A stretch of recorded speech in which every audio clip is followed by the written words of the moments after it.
Since we're on the subject of tuning, the same basic principles apply to different types of drums.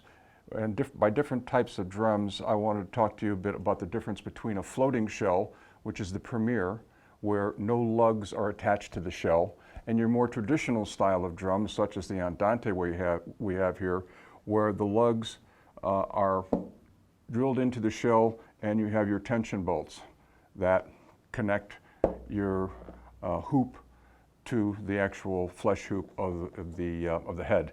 So, the same principles apply, however, you have to work a bit differently on this type of a drum. Whereas on a floating shell drum, where I'll describe just a little bit later the difference, when you're tuning, you have to tune each head separately. On a floating shell drum, all you need to do is make one adjustment and both heads adjust at the same time. So, I was talking about the same principles apply.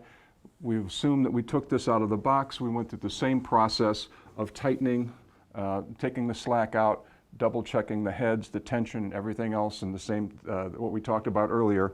And what we're going to do now is we're going to double check this drum is close. Matter of fact, it's very close. It's just a little bit below A equals 480. So, first thing I'm going to do is double check and make sure that the drum is in tune with itself. It needs to come up a little bit, so let's just see.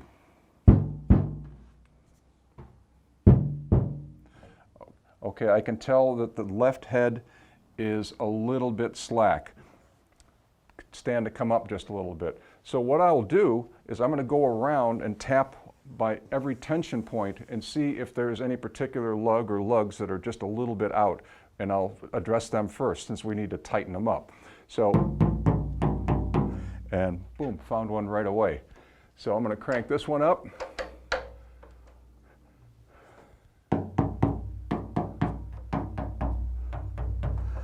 And I found one other. Give it a little turn, just a little slight turns, quarter at the most, eighth is usually the best. Takes time, but you don't want to rush the process. You want to take it easy. Don't put too much strain on the head. Little bitty turns. Boom. Double check to see if it's in tune with itself. And it is.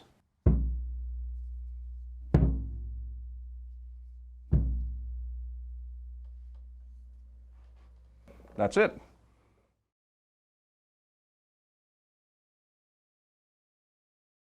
I was talking about floating shell drums. This is the Premier Professional Series bass drum. And we say floating shell drum, what we're talking about is we have a drum that has no hardware that is drilled into the shell. It basically floats. What's keeping this drum together and what's keeping it tensioned are these tension rods or tubes that are threaded on both ends, connect to the claws, connect to the hoops. So when you make an adjustment on any particular one, you're pulling both of these claws in at the same time. So you're basically tightening both of the heads at the same time. This allows you to tune things very, very quickly.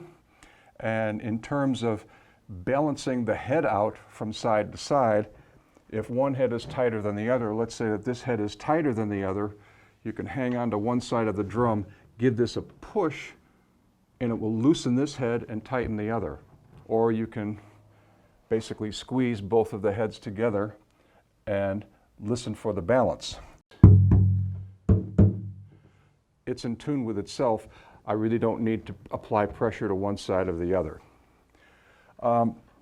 Another tip that I'd like to offer is that when you have a drum that's tensioned, when you're finished playing with it, when you're finished playing it and you know it's going to be sitting in the box or the case for a while, it's really a good idea to take the tension off of the drum.